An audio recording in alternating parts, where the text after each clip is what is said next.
할렐루야, 하나님이 우리의 삶에 역사하고 계십니다. 신약 성경에 따르면 하나님은 우리의 머리털까지 개수까지 세고 계시다라고 말씀합니다. 하나님은 우리를 지으셨고 우리 자신을 우리보다 훨씬 더 잘 알고 계십니다. 그래서 우리는 세상에서 두려워하거나 실망하거나 낙담할 필요가 없습니다. 왜냐하면 하나님이 우리와 함께 계시기 때문입니다. 그리고 하나님께서 우리를 붙잡아 주시고 또 살펴보고 계십니다. 그래서 우리는 하나님을 의지함으로써 또한 하나님을 기억함으로써 우리는 세상을 살아갈 수가 있는 것입니다. 오늘 그 말씀을 기억하면서 우리 함께 말씀을 살펴보도록 하겠습니다. 오늘 우리가 살펴볼 하나님의 말씀은 출애굽기 4장 10절에서 17절까지의 말씀입니다. 구약 성경 85면에 있습니다. 제가 한번 읽어 보겠습니다. 모세가 여호와께 아뢰되 오 주여 나는 본래 말을 잘하지 못하는 자니이다. 주께서 주의 종에게 명령하신 후에도 역시 그러하니 나는 입이 뻣뻣하고 혀가 둔한 자이니이다. 여호와께서 그에게 이르시되 누가 사람의 입을 지었느냐 누가 말 못하는 자나 못 듣는 자나 눈 밝은 자나 맹인이 되게 하였느냐 나 여호와가 아니냐. 이제 가라 내가 내 입과 함께 있어서 할 말을 가르치리라. 모세가 이르되 오 주여 보낼 만한 자를 보내소서. 여호와께서 모세를 향하여 노하여 이르시되 레위 사람 내 형 아론이 있지 아니하냐. 그가 말 잘하는 것을 내가 아노라. 그가 너를 만나러 나오나니 그가 너를 볼 때에 그의 마음에 기쁨이 있을 것이니라. 너는 그에게 말하고 그의 입에 할 말을 주라. 내가 내 입과 그 입에 함께 있어서 너희들이 행할 일을 가르치리라. 그가 너를 대신하여 백성에게 말할 것이니 그는 내 입을 대신할 것이요 너는 그에게 하나님같이 되리라. 너는 이 지팡이를 손에 잡고 이것으로 이적을 행할지니라. 아멘. 할렐루야. 주님의 은혜와 평강을 우리 모두에게 있기를 소망합니다. 오늘의 말씀을 보면 하나님은 모세를 향하여 부르고 계십니다. 하지만 모세는 하나님의 부르심을 거부하고 있습니다. 모세는 자신이 가면 안 되는 이유를 하나님께 조목조목 설명하지만 하나님은 그것을 계속해서 반박하십니다. 그리고 모세는 자신의 말 못하는 점을 얘기하면서 못 간다는 이야기를 할 때에 하나님의 답변이 어떠한지 오늘 그 말씀을 살펴보려고 하겠습니다. 먼저 우리 10절에서 12절까지 세 구절의 말씀을 보겠습니다. 제가 읽겠습니다. 모세가 여호와께 아뢰되 오 주여 나는 본래 말을 잘하지 못하는 자니이다. 주께서 주의 종에게 명령하신 후에도 역시 그러하니 나는 입이 뻣뻣하고 혀가 둔한 자니이다. 여호와께서 그에게 이르시되 누가 사람의 입을 지었느냐 누가 말 못하는 자나 못 듣는 자나 눈 밝은 자나 맹인이 되게 하였느냐 나 여호와가 아니냐. 이제 가라 내가 내 입과 함께 있어서 할 말을 가르치리라. 아멘. 모세는 하나님께 자신은 말을 잘 하지 못하기 때문에 출애굽의 리더가 되기에 부족한 사람이라고 말하고 있습니다. 본문을 보면 모세는 태어날 때부터 본래 말을 잘 하지 못했다라고 말합니다. 그리고 그의 입이 뻣뻣하기도 말합니다.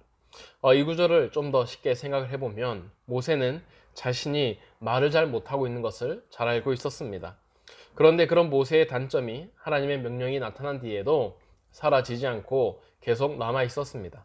하나님이 역사하시면 말을 잘하게 되거나 유창하게 되어야 될 텐데 그는 여전히 자신의 입이 뻣뻣하기 때문에 이 입으로는 아무것도 할 수 없다라고 말하고 있는 것입니다. 여기서 우리는 모세가 지난 40년 광야 생활하면서 어떠한 생각을 가지며 살았는지를 한번 생각해 보게 됩니다.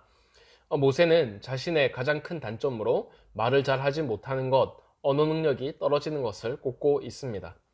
이 말에는 모세가 지난 애굽에서의 자신의 노력이 실패해서 광야로 오게 된 이유, 그 실패 이유가 바로 자신의 언어 능력의 부족이라고 생각했기 때문입니다.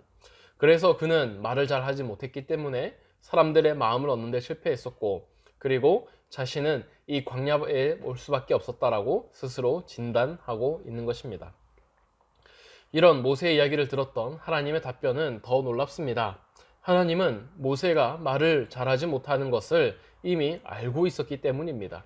그 모세의 입을 지으신 분이 하나님 스스로였기 때문에 하나님은 모세가 말하지 못하는 것을 알고 있었습니다. 하나님은 말을 잘하는 사람과 말 못하는 사람, 그리고 눈이 밝은 자와 그리고 시각장애인으로 태어난 자, 이 모두를 하나님이 지으신 사람들이라고 말하고 있습니다. 하나님은 모세가 어떤 장점을 가지고 있었고 반면에 모세의 단점이 무엇인지를 정확히 알고 계셨던 것입니다. 그럼에도 불구하고 하나님은 그것이 문제가 되지 않는다라고 말씀했습니다. 우리는 모세가 말을 잘 하지 못했던 것을 알고 있습니다. 그런데 우리가 모세의 잘 말하지 못하는 특성을 아무도 신경 쓰지 않습니다. 우리는 모세의 언어를 들을 기회가 없습니다. 하지만 우리는 모세가 썼던 모세오경을 보고 있습니다. 모세는 말을 잘할지 모를지라도 글을 정확하게 쓰고 바르게 쓰는 능력을 가지고 있었습니다. 그래서 하나님은 모세를 들어 모세오경을 쓰게 하셨던 것입니다. 하나님은 모세의 단점과 장점을 너무나도 잘 알고 있었습니다. 그러면서 하나님은 문제가 되지 않고 오히려 하나님께서 모세의 입과 함께 해 주시겠다라고 약속합니다. 그리고 모세를 부르시면서 모세가 어떤 말을 해야 될지 가르쳐 주시겠다라고도 하고 있습니다. 이 약속에는 하나님께서 모세가 말을 잘 하지 못할지라도 크게 문제가 되지 않을 것이라는 뜻이 담겨져 있습니다. 하나님은 모세가 달변가가 되는 것을 약속해 주지 않았습니다. 다만 모세가 어떤 말을 하든지 그 말은 정말 무거운 말씀, 무게감이 있는 말씀이 될 거라고 말해줍니다. 사람들이 모세의 말을 가볍게 듣지 않도록 말해주겠다는 뜻입니다.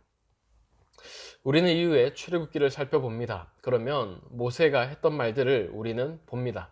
그러나 이 모세의 말이 얼마나 유창했는지 성경은 관심이 없습니다.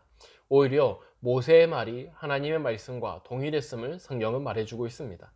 모세의 말을 무시할 수 있는 사람이 아무도 없었습니다. 심지어 바로라 할지라도, 그리고 애굽의 관리를 할지라도 모세의 말 한마디 한마디를 매우 귀담아 들었던 것을 알고 있습니다. 하나님은 모세와 함께 하여 주셨습니다. 그래서 모세에게 자신의 말씀을 담아 주었고 그때의 모세는 하나님의 말씀과 같은 무거움을 가지게 되었다는 것입니다. 이렇게 하나님께서 모세의 입과 함께 해주시겠다는 약속을 했지만 모세는 여전히 가지 못할 것 같다고 말합니다. 그러자 하나님이 이번에는 노를 바라셨습니다. 하나님께서 화를 내셨습니다. 그러면서 정 그렇게 말을 못하겠으면 말을 잘하는 내 형 아론을 붙여주시겠다라고 약속합니다. 그러면서 모세가 아론에게 말을 하면 아론이 백성들에게 말할 것이라고 해줍니다. 그러면서 하나님은 더 이상 모세가 거절하지 못하도록 모세를 향하여 화를 내고 계심을 볼 수가 있습니다. 그렇게 해서 결국에 모세는 이제 하나님의 말씀을 따라가기로 결정했습니다. 그리고 마지막 17절의 말씀을 보겠습니다. 함께 읽겠습니다.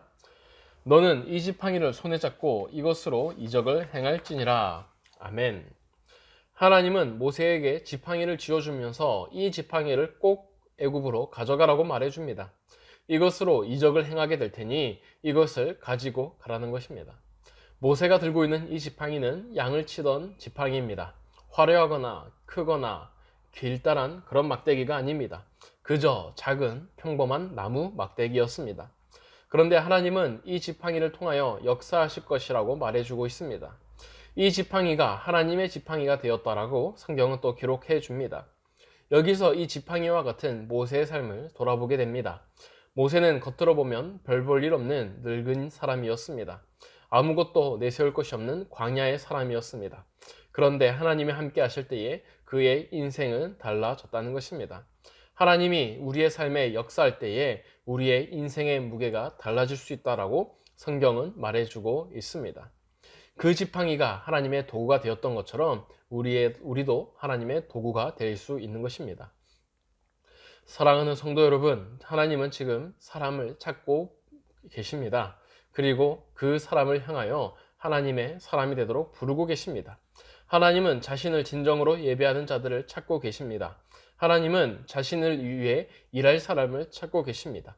하나님의 나라를 위해 일할 사람을 모세같이 평범한 사람 가운데에 찾고 계시다는 것입니다. 그러면서 하나님은 우리를 향하여 이 지팡이처럼 우리도 하나님께 붙들린 사람이 되라고 말해줍니다. 우리가 아무것도 별 볼 일 없고 우리가 가진 것이 없다 할지라도 하나님이 우리와 함께 하시면 우리의 삶에 큰 역사가 나타날 것이라고 약속하고 있는 것입니다. 사랑하는 성도 여러분, 우리를 바라보지 마시고 우리와 함께 하시는 하나님을 바라보심으로써 우리가 하나님 앞에 쓰임받는 이 하루가 되기를 진심으로 소망합니다. 이 말씀을 기억하시면서 다음 세 가지를 놓고 기도했으면 좋겠습니다. 첫 번째로 세상의 능력이 아닌 하나님의 능력을 가진 성도가 될 수 있도록, 둘째로 세상에서 빛과 소금의 역할을 선한 영향력을 끼치며 살아갈 수 있도록, 마지막으로 교회 건축 가운데에 하나님의 손길이 함께 하시도록 기도했으면 좋겠습니다. 제가 기도하겠습니다. 사랑이 많으신 하나님 아버지, 오늘 말씀을 살펴봅니다. 모세는 아무것도 없는 사람이었습니다. 과거의 실패와 그리고 과거를 향한 후회와 탄식 속에 살아가던 사람이었습니다. 하지만 하나님은 때가 되었을 때에 모세를 부르셨습니다. 모세를 향하여 새로운 계획을 주셨습니다. 모세가 거절하지 못하도록, 모세가 뿌리치지 못하도록 하나님 모세를 설득하셔서 마침내 하나님의 사람으로 만드셨습니다. 주님, 우리도 평범한 사람입니다. 우리도 내세울 것이 없습니다. 우리가 하나님 앞에 그리고 사람들 앞에 가진 것이 너무나도 적습니다. 그래서 우리는 우리 자신을 보면서 스스로 주눅들고 합니다. 하지만 하나님이 우리와 함께 계십니다. 하나님이 우리를 사용하시겠다고 하셨습니다. 이 시간 우리가 우리 자신을 바라보지 않고 하나님 앞에 나아가서 하나님 앞에 쓰임받는 존재가 되게 하여 주시옵소서. 나무 막대기와 같은 우리의 삶이지만, 그리고 광야에 있는 것 같은 평범한 삶이지만, 우리를 부르시고 우리를 사용하시고자 하는 하나님께 우리 자신을 내어드릴수록 도와주시옵소서. 그때 하나님의 역사가 우리를 통해 일어나게 하여 주시옵소서. 오늘 우리의 삶을 하나님께 맡겨드립니다. 우리의 모든 것을 내어드립니다. 주님, 우리를 붙잡아 주시옵소서. 오늘도 함께 하실 걸 믿사오며 예수님의 이름으로 기도드립니다. 아멘.